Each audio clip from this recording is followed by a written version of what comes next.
Halo semuanya, saya Elrika Luvena. Pada video kali ini, saya akan membahas tentang Relationship of Class UML bersama rekan saya Anggi Pertiwi dan Taufik Priyatna. Sebelum membahas tentang kelas diagram, kita harus tahu terlebih dahulu apa yang dimaksud dengan kelas. Nah, kelas di sini dimaksud dengan sebuah spesifikasi yang jika diinstansiasi akan menghasilkan sebuah objek, dan kelas ini menggambarkan keadaan suatu sistem di mana juga menawarkan layanan untuk memanipulasi keadaan. Kemudian diagram biasanya digunakan untuk menampilkan beberapa kelas serta paket yang ada di dalam sistem atau perangkat lunak yang sedang dikembangkan. Dapat disimpulkan bahwa kelas diagram adalah gambaran tentang sistem atau perangkat lunak dan relasi-relasi yang ada di dalamnya. Relationship of class ini terbagi menjadi 6 bagian, antara lain association, aggregation, composition, generalization, realization, dan dependency. Pada association, sebuah hubungan antara bagian dari dua kelas. Terjadi association antara dua kelas jika salah satu bagian dari kelas mengetahui yang lainnya dalam melakukan suatu kegiatan. Di dalam diagram, sebuah association adalah penghubung yang menghubungkan dua kelas, di mana pada gambar berikut ini terdapat dua kelas, yaitu kelas pilot dan kelas pesawat. Dikatakan sebagai association dikarenakan kedua kelas ini saling berelasi. Kemudian aggregation, di mana aggregation ini merupakan bentuk khusus dari asosiasi induk terhubung dengan bagian-bagiannya. Aggregation ini mempresentasikan sebuah kelas memiliki atau terdiri dari bagian-bagian yang lebih kecil.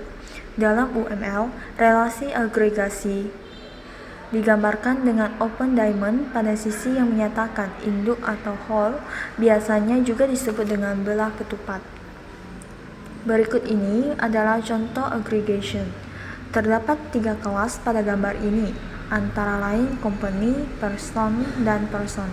Pada multiplicity, one the only one, tepat satu bagian owner untuk company, dan di multiplicity one or more, yang artinya sedikitnya hanya satu bagian employee untuk company.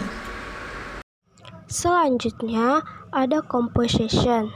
Composition adalah hubungan antar kelas yang dimana jika kelas induknya dihapus, maka kelas anaknya juga akan ikut terhapus.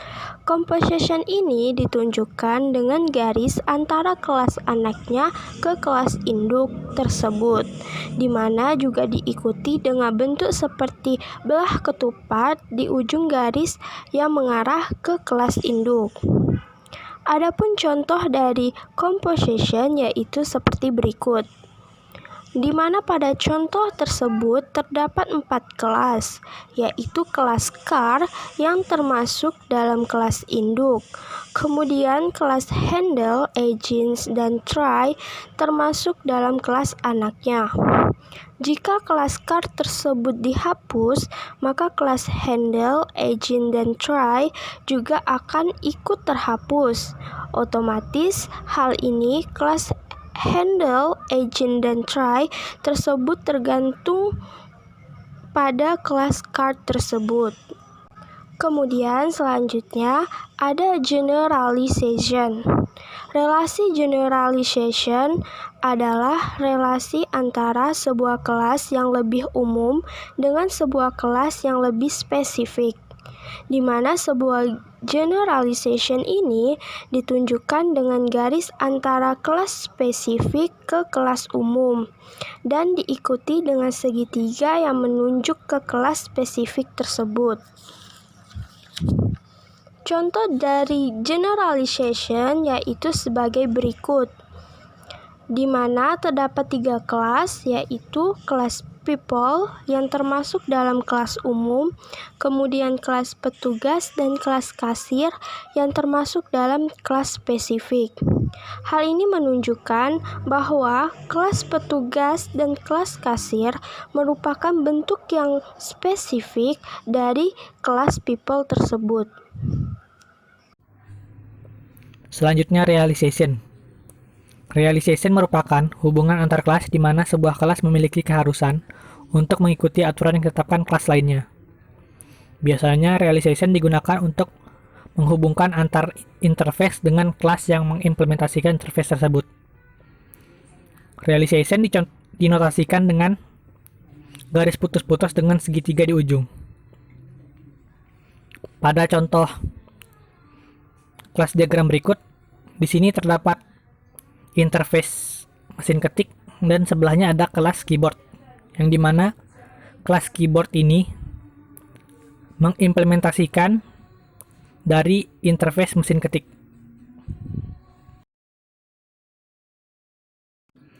Selanjutnya ada dependensi. Dependensi merupakan hubungan antar kelas di mana sebuah kelas memiliki ketergantungan pada kelas lainnya, tetapi tidak sebaliknya. Ketergantungan yang dimaksudkan adalah jika terdapat perubahan pada satu kelas, maka akan mempengaruhi kelas lain yang menggunakannya, tetapi tidak berlaku sebaliknya. Dependensi dinotasikan dengan garis tanda panah dengan garis putus-putus. Di sini pada contoh kelas diagram berikut, apabila di sini ada kelas channel dan ada kelas film clip, yang dimana bila spesifikasi dari kelas channel ini berubah, maka metode play on pada channel pada kelas film app juga akan berubah.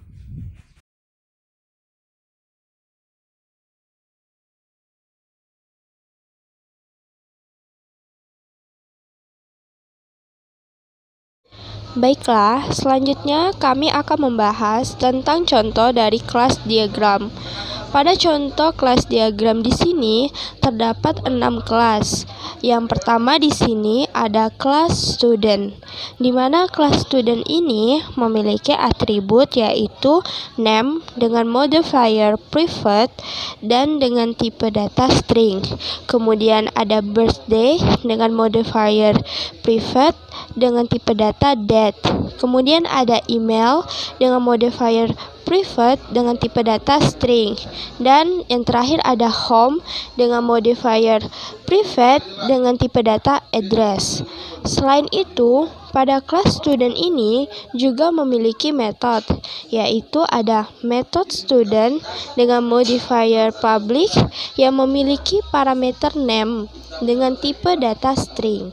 Kemudian ada juga metode setEmail dengan modifier public yang memiliki parameter email dengan tipe data string.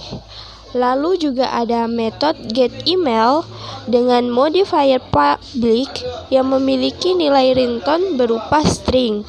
Dan yang terakhir ada metode register for class dengan modifier public yang memiliki parameter class dengan tipe data class.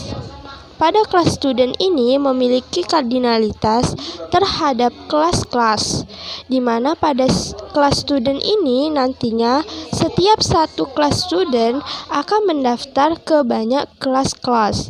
Hal tersebut ditandai dengan sebagai berikut. Kemudian selanjutnya, pada kelas-kelas memiliki beberapa atribut juga, yaitu ada kode dengan modifier private dengan tipe data string. Kemudian ada juga semester dengan modifier private dengan tipe data string. Dan ada status dengan modifier private dengan tipe data integer. Selain itu juga ada beberapa metode di dalamnya, yaitu ada metode class dengan modifier public yang memiliki parameter course dengan tipe data course. Ada section dengan tipe data string dan semester. Kemudian ada metode set status dengan modifier public yang memiliki parameter status dengan tipe data integer. Dan yang terakhir ada metode getStatus dengan modifier public yang memiliki nilai return integer. Pada kelas-kelas di sini memiliki nilai kardinalitas 1 terhadap course. Untuk itu, satu kelas pastinya akan memiliki satu buah kelas course atau dapat disebut dengan mata pelajaran. Selain itu juga, pada kelas juga memiliki kardinalitas terhadap kelas graduate, di mana satu kelas memiliki lebih dari satu asisten, dan juga kelas memiliki kardinalitas terhadap kelas instruktur juga, di mana satu kelas memiliki satu instruktur atau teacher. Selanjutnya akan dijelaskan oleh teman saya. Selanjutnya adalah kelas course, di mana pada kelas course terbagi menjadi atribut dan metode. Pada atribut diartikan hal-hal yang dapat dijadikan sebagai pembeda antara kelas satu dan kelas lainnya, sedangkan metode adalah hal-hal yang hanya dapat dilakukan oleh kelas ini. Nah, pada atribut ini terbagi menjadi title, description, dan credit, di mana pada atribut title memiliki modifier private dan tipe data string. Modifier private ini apa sih yang dimaksud modifier private? Nah, modifier private ini diartikan bahwa atribut ini tidak dapat dipanggil di kelas lainnya dan hanya dapat dipanggil di kelas course ini. Nah, yang kedua adalah atribut description, di mana memiliki modifier private dan dengan tipe data string. Dan yang terakhir dengan atribut credit yang memiliki modifier private dan dengan tipe data integer. Kemudian ada metode title yang memiliki modifier public dan memiliki nilai return string. Apa sih yang dimaksud metode modifier public ini? Diartikan metode yang dapat dipanggil di kelas course atau di tempat lainnya. Selanjutnya metode getCredit yang memiliki modifier public, kemudian parameter credit dan tipe data integer. Selanjutnya ada metode getCredit yang memiliki modifier public, nilai return integer. Dan yang terakhir metode getDescription yang memiliki modifier public dan memiliki nilai return string. Nah, selanjutnya adalah kelas instruktur, di mana memiliki dua atribut dan satu metode. Pada atribut name dengan memiliki modifier private dengan tipe data string, dan atribut home campus dengan memiliki modifier private dengan tipe data string. Dan kemudian yang terakhir adalah pada metode instruktur memiliki modifier public yang parameternya name dengan tipe data string. Selanjutnya akan dijelaskan oleh teman saya. Selanjutnya ada dua tabel di sini, tabel graduate dan undergraduate, yang merupakan turunan dari kelas student. Dengan tunjukkan tanda panah. Yang kemudian di sini tabel undergraduate atau kelas undergraduate mempunyai atribut party dengan modifier private dan tipe data string.